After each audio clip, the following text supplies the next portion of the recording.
Bom, irmãos, eu quero continuar nesse assunto, que eu quero pontuar algumas coisas com vocês de uma maneira mais... trabalhando um aspecto a respeito sobre ser justiça de Deus. Amém? Amém. Vamos voltar no versículo que abre tudo isso, que é o livro de 2 Coríntios, no capítulo 5, no verso 21.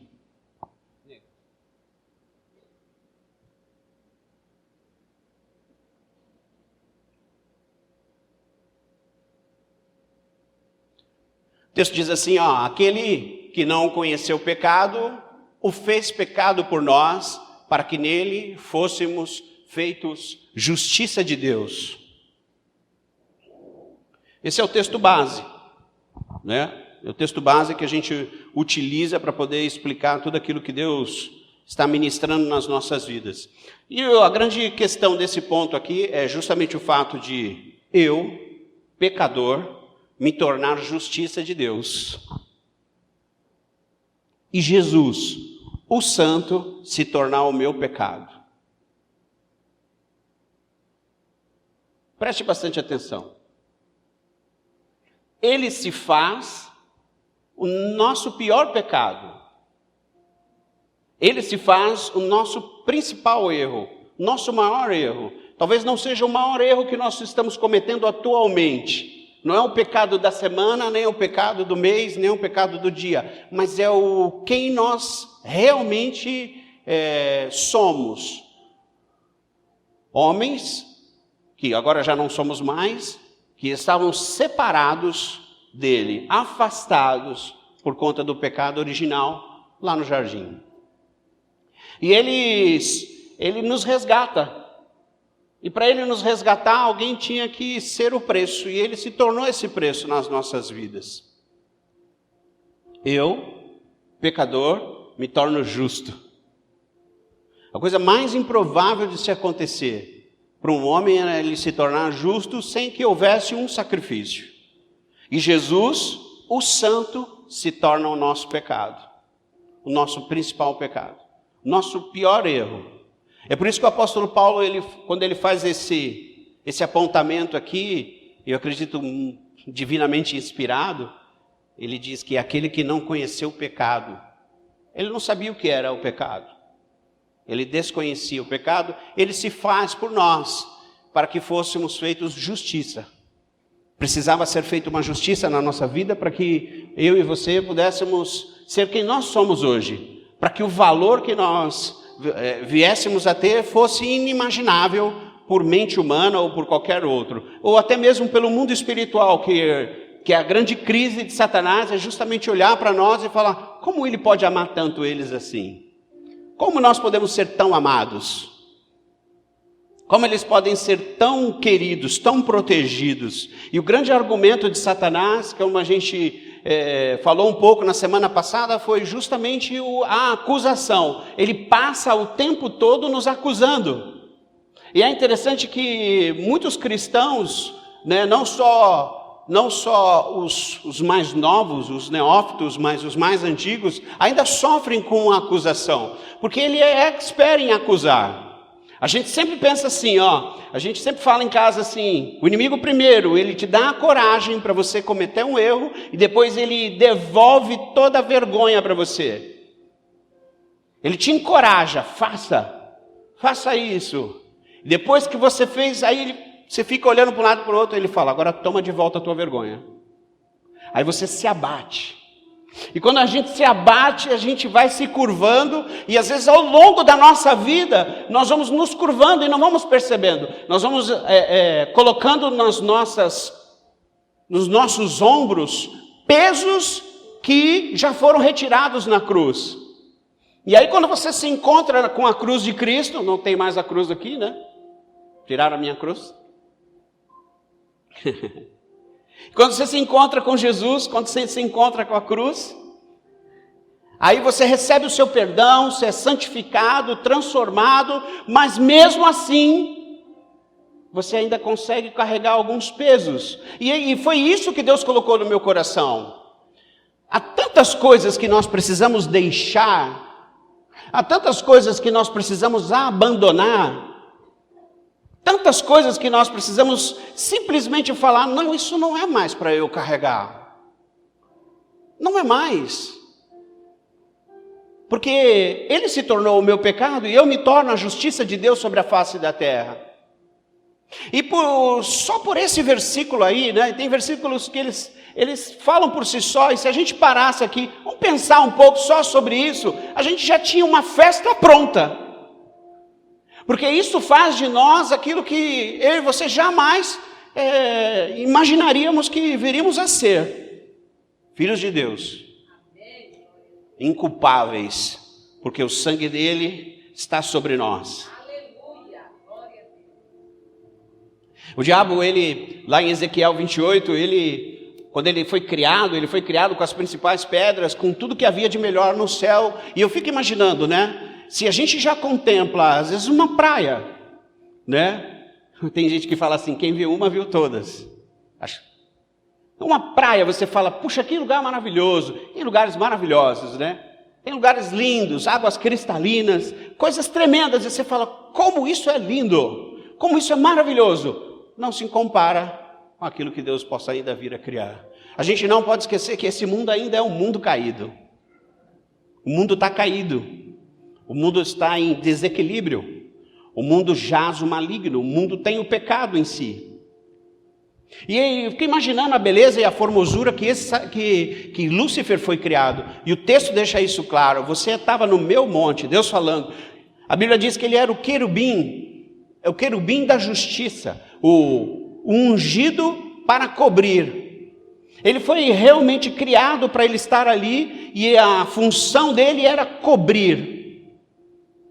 E uma vez que ele intentou ser maior do que Deus, ele falou, eu posso romper aquele trono. E há um trono onde Deus está sentado, que o Salmo 89 diz que é um trono de justiça e de juízo. Deus nos governa em cima disso. Justiça e juízo.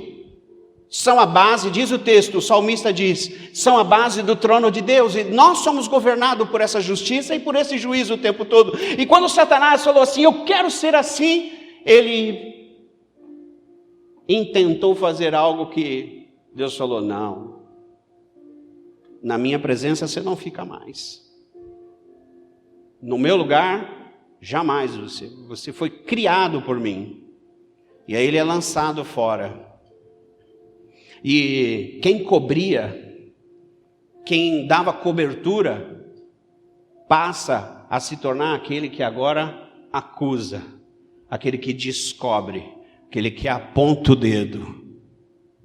E a bem da verdade, irmão, se a gente for fazer uma análise aqui, eu já participei do Intimidade com Deus, a grande maioria sabe, né? Criei uma história dentro daquele lugar, já ministramos não sei quantas mil pessoas, e toda a ministração, irmão, todo o grande encontro que a gente tinha, o grande momento onde o avivamento vinha sobre as pessoas, eram quando elas se arrependiam. E elas começavam a falar, eu me sinto pesada, pastor. Eu me sinto acusado, pastor. Eu me sinto condenado. Não tem mais jeito para mim. E às vezes nós estamos diante do Senhor Jesus, diante da glória dele, justificados como justiça de Deus e estamos declarando essas palavras. Para mim não há mais jeito. Para mim não há justiça que me tire disso. E o tempo todo a gente ouvia isso, ouvia essas questões e a gente pontuava, não é verdade, você é a justiça de Deus. Assim como o Senhor é no céu dos céus, você é aqui também. Sua carne está corrompida, a gente sabe muito bem disso, a sua carne não é confiável, mas o seu espírito está vivo. E se a sua alma ouvir aquilo que o Espírito de Deus fala para o teu espírito, você vai bem, ainda que a sua carne se corrompa, ainda que a sua carne apodreça, ainda que a sua carne venha a desfalecer sobre a terra, você retorna para os céus. E o diabo está o tempo todo assim dizendo, você não, você não, você não. Satanás trabalha para ter a glória para si. E ele provocou na terra o desequilíbrio. Tudo estava tão perfeito, tudo estava tão maravilhoso, e ele conseguiu introduzir o desequilíbrio, e esse desequilíbrio desestabilizou o mundo, e desestabilizou todas as coisas. Quando ele poderia ter planejado a morte de Adão e Eva, ele planejou que eles quebrassem a justiça através do pecado. Ele só plantou uma ideia, e é normalmente o que o inimigo faz nos nossos corações. Ele planta uma ideia. E quando ele consegue plantar essa ideia lá naquele jardim, o homem e a mulher, eles começam a se perder.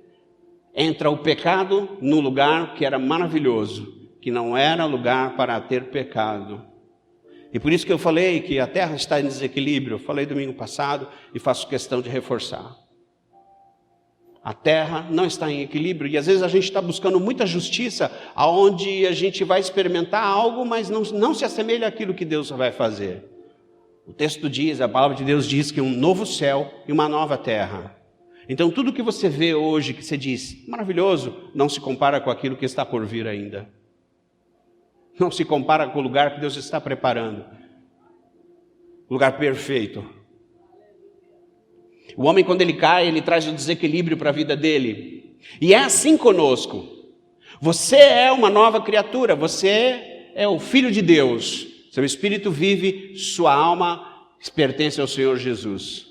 Ainda que a sua carne, presta atenção, ainda que a sua carne seja uma carne limitada. Ainda que o seu templo, o seu homem natural, o seu físico, ele vá se corroendo ao longo do tempo, envelhecendo, né? Até brinquei com a questão do cabelo na semana passada. Ainda que você vá envelhecendo, quem você é não se apaga nunca mais. Você vive para sempre. E a palavra de Deus diz que o homem, ele se afasta. Ele se afastou de Deus quando ele fez a escolha de querer experimentar de algo que não era para ser experimentado. E aí ele sofre uma coisa chamada acusação, uma condenação. E é interessante que o pecado, ele nos afasta tanto da essência daquilo que Deus é, que o homem teve a chance de falar para Deus. Talvez estivéssemos vivendo uma outra coisa, mas quando Deus chega no jardim e fala, cadê você, Adão? Ele tinha cozido folhas. Agora fica imaginando, algo criado para a glória de Deus, não percebia a nudez dele, vem se arrastando, devia estar parecendo uma samambaia, se arrastando, e Deus fala com ele, que te mostrou que você estava nu. Não, aí é que, interessante irmão, que o texto deixa claro que Adão, ele teve a oportunidade de falar, eu pequei, eu errei, e agora eu estou aqui para pagar pelo meu erro. Ele tem a brilhante ideia de jogar a culpa na mulher, mas o homem, presta atenção homens, um homem é responsável por dar conta da sua casa. Você é responsável. Deus, quando for questionar a sua família, não vai chamar a sua mulher não, porque ela é uma bruxa. Vai chamar você, porque você precisa dar conta dela. Você vai dar conta, nós vamos dar conta dela. E aí lá vem um homem, né, parecendo uma samambaia, para tentar explicar para Deus uma coisa que não tem explicação, que ele deveria ter dito assim, não, eu errei. E aí ele recebe aquela carga e Deus tira ele do jardim e ele passa a viver. E naquela primeira vez, Deus faz uma primeira expiação, matando um animal para cobrir o homem. É a primeira expiação. E a gente falou semana passada que todo pecado ele traz uma condenação, ele traz uma culpa, ele traz um peso, né? E é um peso, e isso é um preço que pagamos na alma ou às vezes no corpo. Às vezes a gente anda carregado, triste, chateado, abatido, porque estamos carregando uma coisa que Deus já nos perdoou. Deus já nos perdoou. Presta atenção, irmãos, deixa o Espírito Santo ministrar. Viver na velha condição é escolha nossa. Não é mais imposição de Deus. É uma escolha.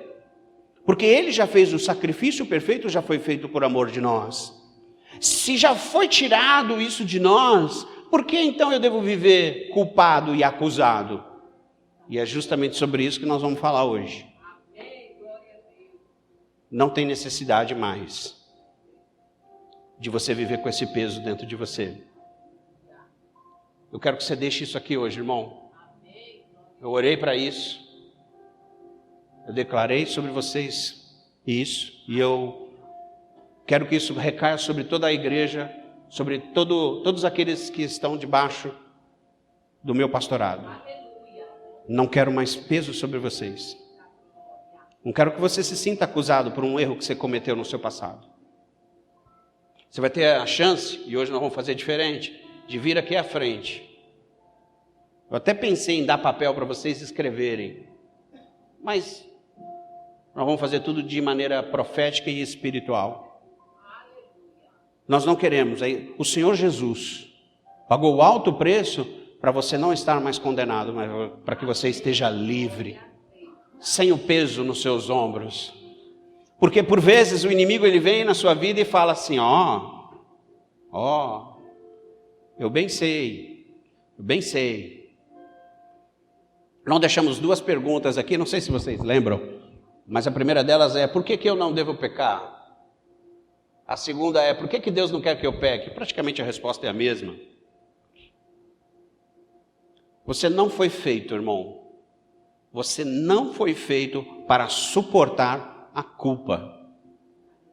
E Deus sabe disso. Porque todo pecado precisa de uma expiação. Todo pecado precisa de um pagamento. Eu vou dar um exemplo aqui. Para quem fuma. Você fuma? Qual é o preço de você maltratar o seu corpo? Doença. Enfermidade. Se você é um beberrão, qual é o preço do exagero na sua vida? Cirrose, seu fígado. Se você mente, qual é o preço que você paga? Você vive apagado, triste. Ninguém confia em você. Todo pecado, irmão, grave bem isso.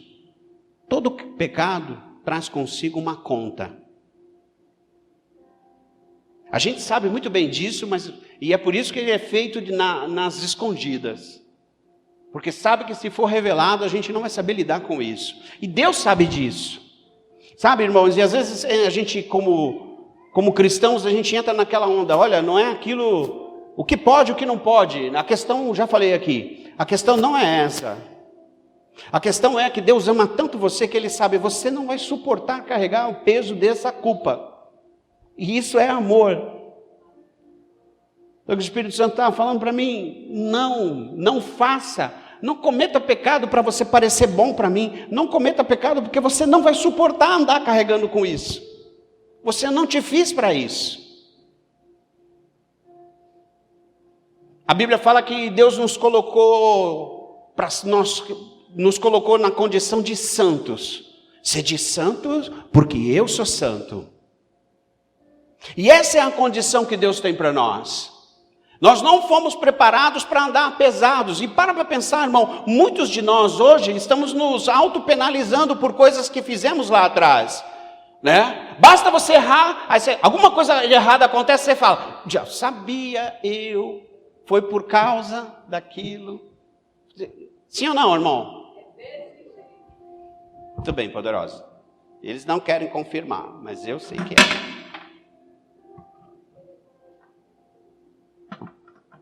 Acabamos de arrumar o púlpito, nem limpamos direito. Já estou quase quebrando de novo. Tem um pastor aí que veio, estava empolgado, profetizando, deu um tapa, quebrou aqui.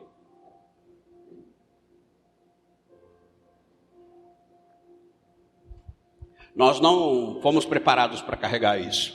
E Deus está falando para você assim, ó, se você ainda não entendeu aonde eu quero chegar, aonde o Espírito Santo está querendo dizer para você é assim, entrega para mim, deixa aqui que Deus sabe como vai lidar com isso. A culpa traz enfermidade no nosso corpo, né? Até a medicina está reconhecendo isso, que é as doenças psicossomáticas.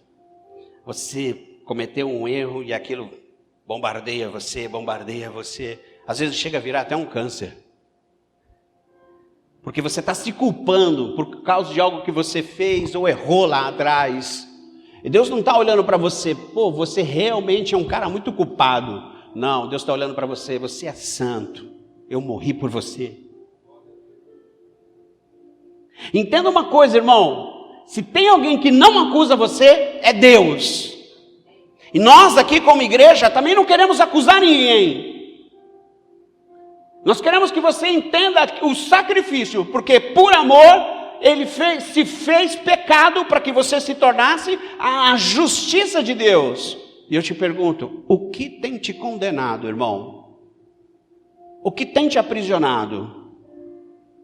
O que tem impedido você de, às vezes, até prosperar? Nós vamos ler aqui um provérbio que diz que aqueles que não confessam estão aprisionados. Poderiam prosperar muito mais e não prosperam.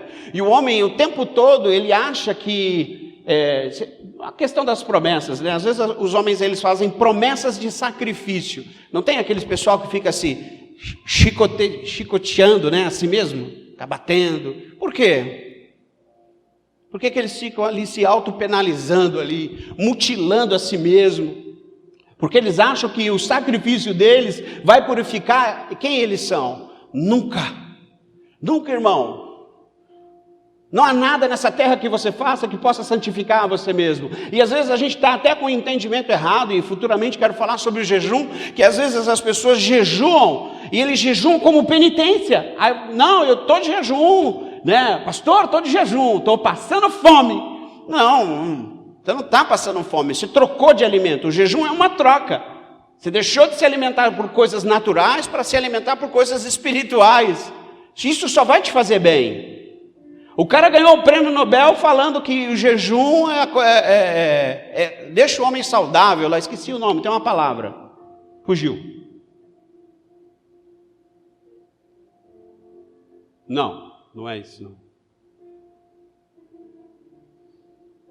E às vezes nós estamos achando que, e Deus está falando para nós, não há nada que você faça que venha te santificar.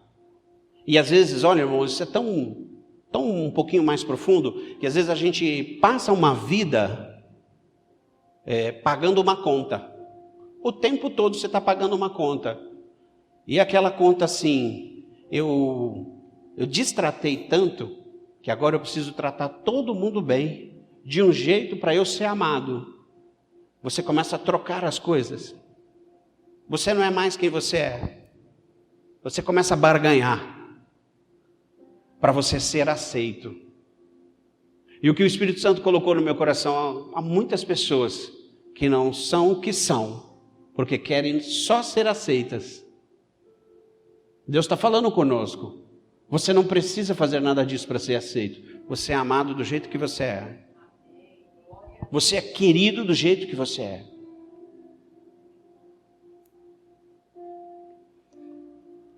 A quem queira que o tempo volte. Quem já desejou que o tempo voltasse? Seria tão bom se o tempo voltasse. Você já percebeu que o tempo não volta? Não tem volta. E como é que a gente faz para lidar? Se eu soubesse, né? Se eu tivesse então a chance de escolher, se eu pudesse mudar, se eu pudesse isso, se naquela noite, naquele dia, naquele lugar, é muito se na vida do homem, né? E Deus não trabalha com si, Deus trabalha com o agora, com quem você é hoje. E a gente às vezes está querendo voltar lá atrás para a gente se livrar de uma culpa que a gente está sentindo hoje. E às vezes você fala, não tenho nada, pastor, eu estou bem, não sinto nada, minha vida é uma bênção, tal. ótimo, glória a Deus. É para ficar daí para melhor. Mas só o fato de você pensar, se eu pudesse... Aí você, opa, tem alguma coisa aí. Deus quer que você viva, Deus quer que a gente viva intensamente o tempo chamado de hoje, o tempo chamado de agora, porque é Ele que vale, irmão. É esse domingo que vale. É o dia de hoje que está valendo. Não é mais aquilo que ficou lá atrás na sua história. Não é mais aquele dia. Não é mais o negócio errado que você fez. Não é mais o dinheiro emprestado que você emprestou, o cheque. Não é mais a relação que você teve que você não queria ter tido. Não é mais aquilo. É o dia de hoje que está valendo para nós. Não é mais as coisas velhas. Aliás, a palavra de Deus diz que as coisas velhas se passaram. Se foram. Então, irmão, não adianta. Imagina se a gente for tentar andar para frente de costa. O que vai acontecer? O que vai acontecer comigo aqui, irmão? Vai cair, irmão. Vai cair. E será que você não anda caindo? Será que você ainda não anda trupicando porque você está tentando que o tempo volta, achando que as coisas lá atrás seriam diferentes, se a sua escolha fosse outra? Não, irmão, não gaste a sua energia pensando naquilo que poderia ter sido diferente. Irmão, Deus tem algo novo para você no dia de hoje. Amém. A cada dia, irmão, a cada dia Deus tem algo novo para nós. A cada dia, a cada escolha, só o fato de você ter levantado a mão para o Senhor Jesus, já transforma você. Já muda a sua história. Já diz para você que um novo de Deus chegou na sua vida.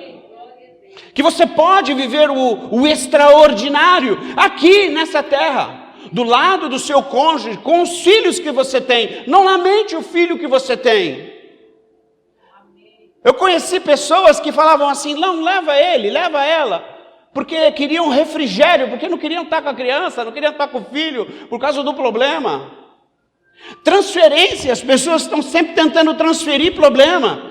Você tem pessoas que você lida assim, você sabe que é da ordem dela, daqui a pouco ela fala, não, você resolve isso, ela é mestra em se livrar de fazer as coisas que ela deveria fazer. Nós vamos transferindo todas as coisas, para a gente se livrar. Romanos 8, verso 1.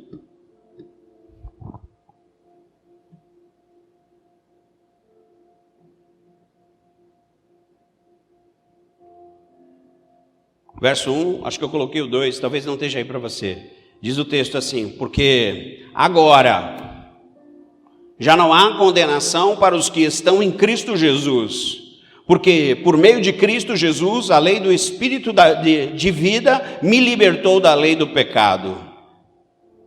Já não há mais condenação para quem está em Cristo Jesus.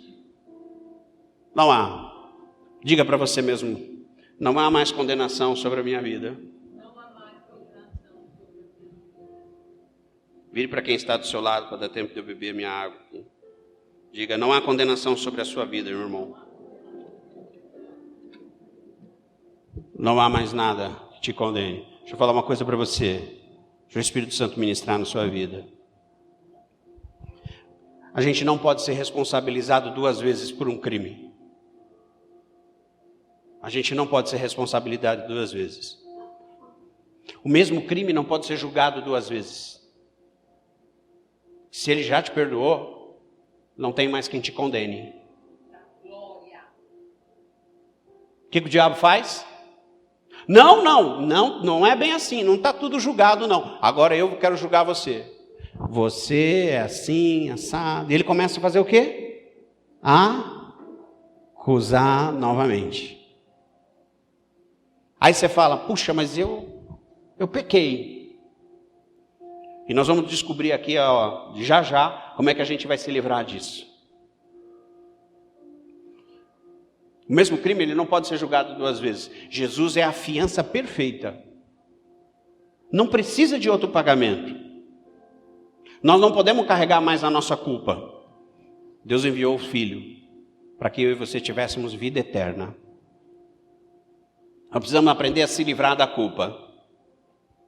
Que a gente é imperfeito, eu já sei, você já sabe, e Deus muito mais, que nós somos seres errados, por vezes, somos seres errados por muitas vezes, com as nossas escolhas, com as nossas decisões, a gente aliás capricha, quando a gente tem que errar, a gente erra com classe, a gente não erra, não é qualquer erro assim, a gente dá uma errada boa, não é verdade? A gente faz aquele erro assim, aquele que você tenta fugir dele, mas ele parece que vem e você fala, por que eu fui fazer isso? Por que eu fui falar isso? Por que eu fui fazer essa escolha? Por quê? Muitos porquê. Você gasta mais energia lamentando do que falando, não, peraí, eu preciso reconhecer, eu preciso me livrar. E esse é o primeiro passo que a gente vai dar hoje, aqui no Salmo 32, verso 1, diz o texto assim, o salmista fala, como é feliz aquele que tem as suas transgressões perdoadas e seus pecados apagados. Verso 2, como é feliz aquele que o Senhor não atribui culpa e em quem não há hipocrisia. Se livrar, como é feliz o homem em que nele não há nenhum tipo de culpa. Sabe, irmão, e que isso, o que o salmista está dizendo? Deus tem para nós felicidade. Felicidade, irmão. Agora pensa um pouco, deixa o Espírito Santo ministrar na sua vida.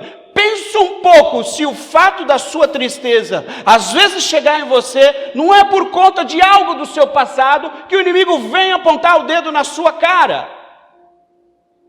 Pensa um pouco se às vezes aquilo que te fere hoje, que te desanima, que deixa você cabisbaixo, abatido, cansado, não é o fato daquilo que ficou lá atrás. Porque esse é o resgate que Deus está querendo fazer nas nossas vidas hoje. O resgate para que você venha sair dessa velha condição, desse velho hábito e falar para você, não, os seus pecados foram pagos. Estão perdoados. O livro de Provérbios, capítulo 28, no verso 13, diz assim, o primeiro passo. Eu queria falar alguns versículos. Quem esconde os seus pecados não prospera, mas quem os confessa e os abandona, encontra misericórdia.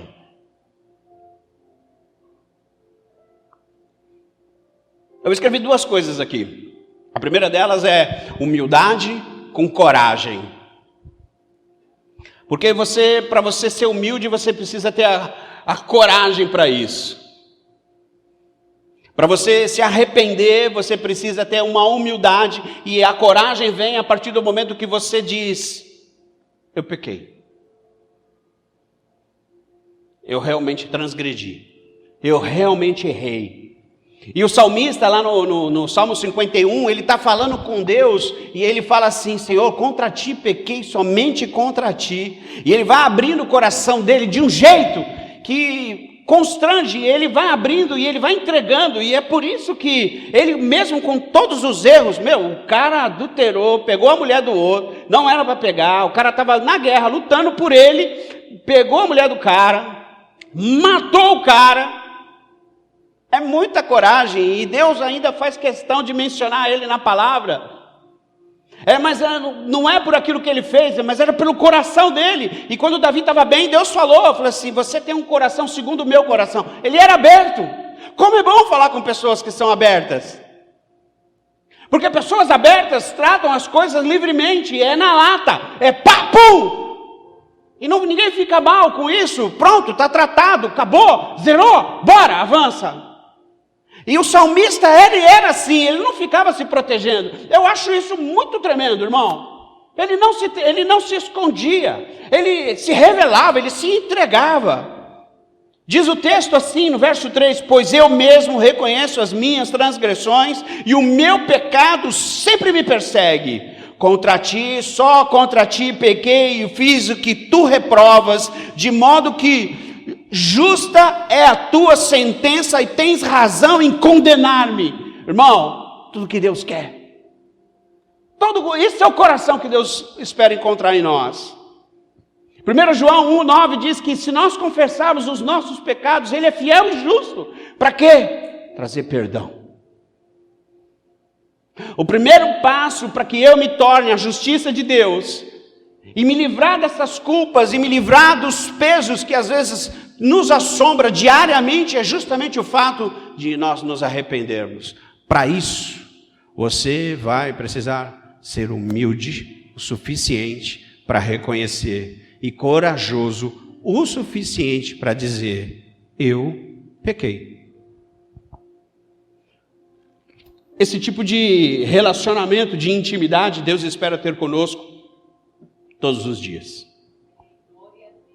E não importa se é um pecado grande ou se é um pecado pequeno, Deus está realmente esperando que você reconheça.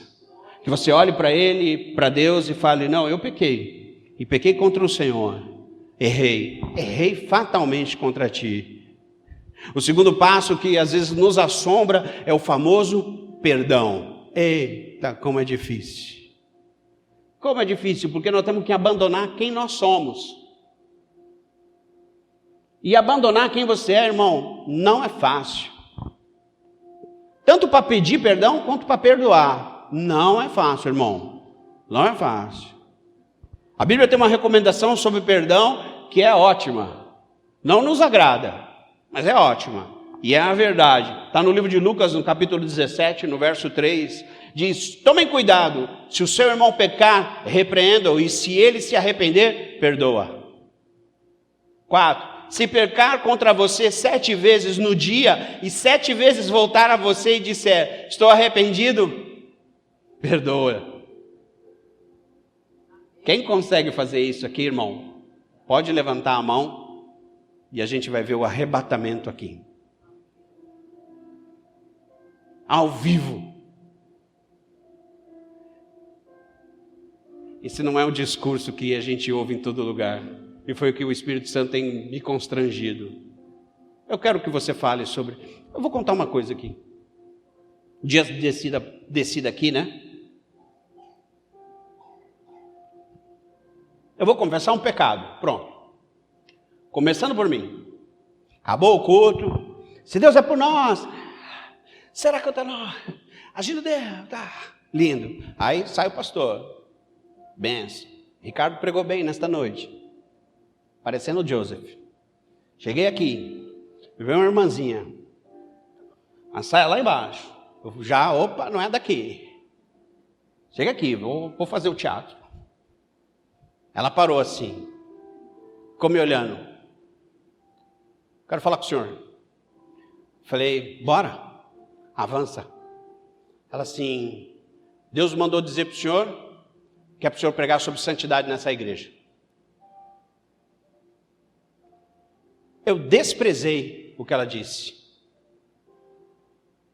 Eu falei: tá bom. E ela ficou me olhando, e eu fiz silêncio. Ela não tinha mais nada para falar, tá certo. E ela foi embora. Aí o bonitão, que é pastor, foi para casa. Falei: logo eu esqueço essa moça. Porque muita gente às vezes quer dizer muita coisa para nós, mas não tem vida no altar. Já logo vejo: pega o beco, negão. Eu ouço por educação. Só que durante a semana, adivinha quem veio falar comigo? O pai dela. Comecei a orar. O que eu vou falar domingo? Aí eu consegui fugir um domingo. Falei: não vou falar sobre isso. Aí o Espírito Santo começou a me apertar. Só começava a vir versículo de santidade. Não é de Deus, não é. Não queria aceitar que eu tinha... Deus mandou aquela mocinha para mandar um recado para mim. É sua amiga, Bruno? Ela parecia ser, assim, alguma amiga sua, eu não sei. Eu já vi ela uma vez aqui. Tomara que ela não esteja aqui hoje. Falando um monte, né? Aí eu me lembro que eu não consegui sair disso. Pronto. Aí a hora que eu abri para poder falar sobre santidade, aí culto 1, culto 2, feito justiça de Deus parte 1, feito justiça de Deus parte 2. Dei uma folga que foi quando o Lécio pregou, mas ele pregou dentro de um contexto, meu ouvido espiritual estava todo afinado para isso. Porque Deus está querendo falar conosco a respeito de coisas que a gente não quer falar. E quando a gente fala assim, vamos falar sobre santidade, as pessoas, lá vem a lista de proibições, né? Puxa, sabia, estava bom demais essa igreja para ser verdade. Vem, pronto, não pode isso, não pode aquilo, é pecado isso, pecado aquilo, é pecado aquilo outro, aquela pregação moralista, né? A minha esposa não deixa eu fazer, e às vezes eu me inclino a isso e eu fujo disso. Porque não adianta a gente pregar moral. Eu posso falar, venha com uma saia decente, viu? Tampe aí, aqui, viu? Venha, fechado. Aí você vem. Mas se isso não está dentro de você, de que valeu? Nada. Nada. E é o que Deus estava falando para mim. Nós somos moralistas. Nós somos legalistas. E esse tipo de discurso Jesus não tem. Ele quer que você fuja da aparência do mal, Deus quer que você fuja do pecado, Deus quer que você ame, Deus quer que você perdoe, Deus quer que você considere as pessoas tão importantes quanto você mesmo, Deus quer um monte de coisa da gente, mas Ele quer primeiro que você entenda tudo isso para que você ponha isso em execução.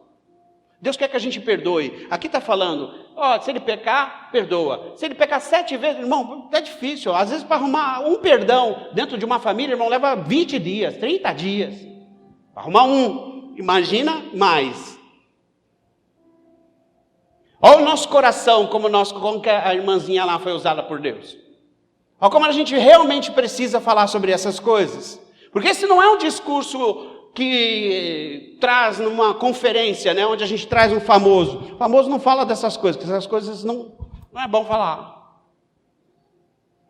Mas não precisamos falar, porque o Espírito Santo de Deus está querendo que a gente fale sobre isso. E eu tentei fugir hoje de novo nessa semana. Não chega, agora eu vou falar sobre outro assunto, quero ter aqui, ministrar algumas outras coisas. E Deus está falando, não, vai nessa tua força aí, eu vou te dar mais algumas coisinhas. E aí você vai dando doses homeopáticas porque se vier com carga pesada, nós não suportamos. E a primeira coisa que o Espírito Santo colocou no meu coração para o culto de hoje é: se livre do peso. Ora, chegou o dia do povo tirar o lixo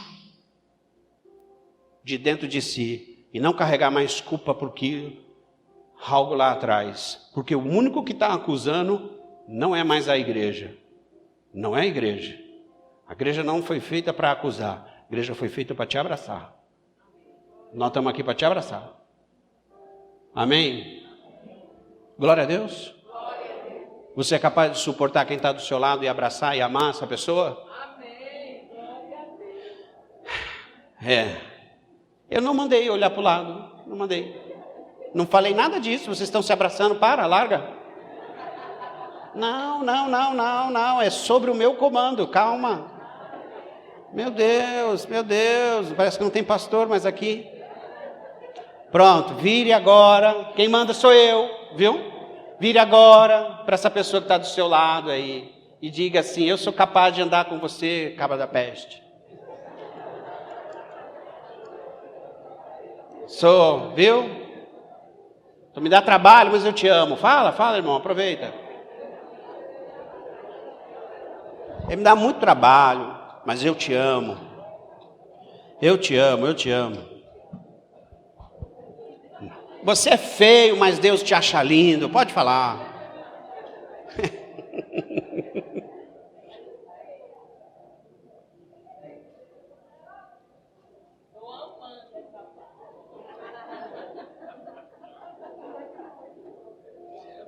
Terceiro passo. Dê nome ao seu pecado. A gente tem a péssima mania de errar. De errar no varejo, né? E pedir perdão no atacado. É isso, amor? É isso. A gente fala assim: Senhor, me perdoa de todos os meus erros. Malandrinho. Nananina, não. Bora pôr nome em cada um. Aí tu, não, povo, é me expor. Tu vai se... Para pensar, a gente pede perdão, Senhor, me perdoa. Eu faço esse tipo de oração também. Os conscientes e os inconscientes. Que chave espiritual, né, irmão? Não adianta de nada, você tem que dar nome. Senhor, me perdoa por causa disso, disso, disso e disso. Porque esse é quem você é no dia de hoje. Quem é você? Às vezes o nosso nome é uma coisa que a gente não quer falar, mas é aquilo que está regendo a nossa vida. A gente não gosta de falar. Eu vou falar uma coisa bem leve. Vamos supor que você é mentiroso. Não você, vocês são sobrenaturais. Mas vamos dizer assim, hipoteticamente, que você mente. Você não quer chegar para Deus e falar assim, eu sou um baita de um mentiroso. Eu vivo mentindo, o tempo todo eu minto. Nem sei por que eu minto, mas eu minto. Deu chance, eu minto. Deu chance, eu minto. Nem sei, não tem nem necessidade, mas eu estou mentindo o tempo todo. Mentira pequena ou grande? Eu sou mestre na mentira. E tem aqueles que contam uma mentira para arrumar uma outra mentira que virá uma mentira maior. Vocês não fizeram isso, né? Mas é bom avisar o pessoal das outras igrejas que vivem fazendo isso, né? Você vai remendando, né? É como tentar remendar uma cachoeira com um esparadrapo. Vai tentar tampar, não dá certo. Irmão, nós precisamos identificar. Você precisa dizer para Deus, porque você é a justiça dele. Você é a resposta de Deus. Então, irmão, não minta. Diga para Deus, Senhor, o meu ponto que faz divisão entre eu e o Senhor ainda é esse aqui, Dê nome a isso. Se revele a isso. Não tenha medo, irmão.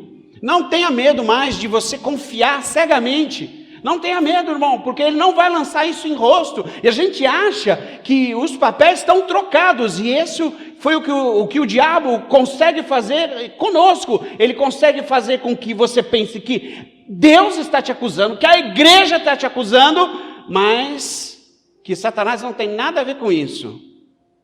Quantas vezes seu ouvido não ouviu? Não, a igreja me acusa. Igreja. Igreja sou eu, irmão. Igreja é o meu irmão. O teu problema não é a igreja, não. O teu problema é o diabo que está dizendo isso para você, só que você está com vergonha de encarar o gigante e se livrar logo disso. Você está aprisionado, preso. E é tão simples você deixar isso aqui hoje. É tão simples você na sua semana, ou na hora que você vai repousar no seu sono, você falar, Senhor, eu errei. Não queria ter errado. Porque a chave de quem você é o fato de você não querer errar. Eu não quero, mas eu erro. E quando você errar, quando você pecar, quando você fizer uma asneira, Deus está pronto para olhar para você e falar assim, você está arrependido? De coração? Verdadeiramente? Genuinamente? Entra debaixo do meu perdão. Se cobre com o sangue do meu filho, e este mal não vai assombrar mais você. Se esconde debaixo das asas do Espírito. O arrependimento é a coisa mais profunda que um homem pode dizer para Deus. Eu gosto do salmista porque ele realmente conseguiu, irmão. Ele conseguiu dizer para Deus os erros que ele tinha. Amém? Os irmãos do louvor podem subir. Eu quero partir aqui para os finalmente. Deus me deu um texto para compartilhar com vocês. Está no livro de 1 Pedro. Os irmãos do louvor, vamos, rapidinho. Livro de 1 Pedro, no capítulo 5.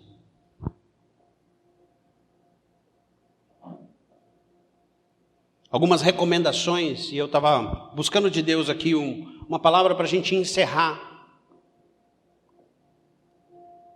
E vendo alguns estudos, eu me deparei com esse texto. E cada coisa que ali vai dizendo, vai deixando para nós aqui não um rastro, mas deixando uma placa assim, ó, clara para nós. Que nós somos a justiça de Deus. Como a gente deve viver. Como Deus quer que você viva. Por que eu não devo pecar? Porque eu não vou aguentar o peso da minha culpa. Eu não vou aguentar. E quando ele começa a escrever aqui no livro de 1 Pedro, a primeira coisa que ele diz no verso 6, diz assim: portanto, humilhe-se debaixo da poderosa mão de Deus, para que ele os exalte no tempo devido. É justamente aquilo que a gente estava falando, coragem para você se humilhar. Coragem, humilhe-se debaixo da potente mão de Deus. Se curve mesmo, irmão. Não se renda, aqui comigo. Não se renda, se humilha. Se humilha, não se trata de quem você é, mas se trata de quem você serve.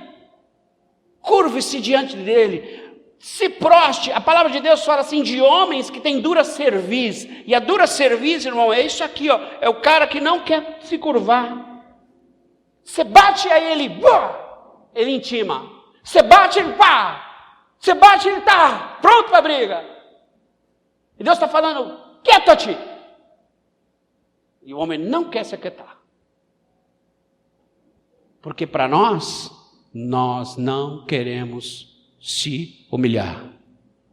Nós não queremos ouvir a voz da irmãzinha, só porque ela era uma irmãzinha. E Deus está falando, você vai ouvir o que ela falou. Porque sou eu, não é ela. Você não estava querendo se humilhar? Porque você pregou? Porque Deus fala contigo? Porque Deus te deu uma palavra? Porque falo? É porque não tem outro burro para eu usar. Porque se tivesse eu usava. Mas como é você que está aí, eu quero que você pregue isso. Já estou há 4 domingos, já está bom? Humilhe-se. Se curve. Verso 7 tem uma coisa bem interessante. E ele diz assim, ó. Lancem sobre ele toda a sua ansiedade, porque ele tem cuidado de vocês. Lança sobre ele. Que falta faz a minha cruz, né? Lance sobre ele toda a sua ansiedade, porque é ele quem cuida de vocês. Não fique achando que você consegue dar conta de si mesmo. Olhe para a cruz. Sabe, muitos de nós estamos gastando muito tempo olhando para o espelho. E quando você olha para o espelho, você só vê você. Então tudo se trata de você, irmão. Para pensar, deixa o Espírito Santo ministrar. Ó, essa régua está um pouquinho mais lá em cima. Tudo tem se tratado só de você. Tudo tem se tratado do que você quer, do que você gosta, do que você acha que é certo, do que você acha que é bom. Tudo se trata só de você, tudo se trata do seu passeio, do seu carro, da sua vida, do seu estudo, da sua escola, tudo se trata da sua grana, tudo se trata de você. E Deus está falando, pare de olhar para si mesmo, pare de olhar um pouco para si mesmo, não olha para a cruz. Olha um pouco para a cruz e olhar para a cruz. Essa semana eu ouvi uma coisa que é interessante. Quando você olha para a luz, quando você olha para o sol, não há sombra em você. Fica para trás, irmão. O reflexo de quem você é fica para trás, você não se apercebe. Você está olhando a luz. E Moisés, quando ele estava diante de Deus, o tempo todo, ele desceu com o rosto brilhando. Ele não desceu murmurando. Ele não desceu reclamando da vida. Ele não desceu reclamando dos outros. Ele desceu cheio da unção, cheio da glória de Deus. Era um homem diferente. Porque o tempo todo ele estava em contato com o Senhor. E o Senhor ministrava. E ele estava sendo tocado pelaquela glória. E o rosto dele, irmão. Diz o texto que ele cobria, porque a glória, ele estava ali tocado, a glória de Deus. Já olhou para alguém cheio da unção? Já olhou para alguém endemoniado, irmão? Já olhou para alguém mau? Você não consegue nem ficar perto. Aquela pessoa vai consumindo você, tirando de você o seu melhor. Verso 8, ele diz ainda uma outra coisa maravilhosa, ele está falando para presbítero aqui. Ele diz assim: sejam sóbrios e vigiem, o diabo, o inimigo de vocês, anda ao redor como um leão, rugindo e procurando a quem possa devorar. O inimigo, ele busca o quê? Ocasião. Ocasião. Ele fica só te cercando. Você está aqui e ele vai só... Não pode tocar em você. Sabe qual é o único jeito do diabo querer interferir na sua vida? Quando você quebra a lei. Quando você peca. Aí você fala: opa, posso entrar. Aí ele chega. Aí ele começa a te acusar. Aí ele começa a apontar o dedo para você. Aí ele começa a dizer para você um monte de coisa que você não suporta. Aí você fala: meu Deus, como eu estou mal. Estou mal. Não sei o que está acontecendo, estou mal. E o Espírito Santo está falando para você: repara a brecha. Se arrepende, repara a brecha. E você não consegue, às vezes tem coisa que você, pega rápido, sai. Senhor, me perdoa, eu errei. Aí, de novo você fica blindado e ele tem que, foi ligeiro, mas pode ser que da próxima você não seja.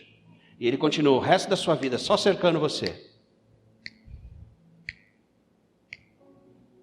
Esperando, pacientemente. Você dá uma brecha. Aí você deu ele,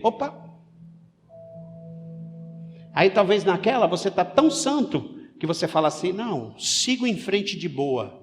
Aí ele: vamos juntos. E ele começa a andar com você. Só que hoje é um dia que ele vai haver um divórcio aqui. Ele não vai mais andar com você. Aleluia. É o que Deus colocou no meu coração. O tempo de condenação e o tempo de culpa acabou. Aleluia. Acabou. Ainda que os homens tenham te julgado, o Senhor, Ele é o justo juiz. O verso 9, ele fala assim: resistam permanecendo firmes na fé, sabendo que os irmãos que vocês têm em todo o mundo estão passando pelos mesmos sofrimentos. É aquela sensação: eu estou sozinho. E Deus está falando: não, resiste na fé.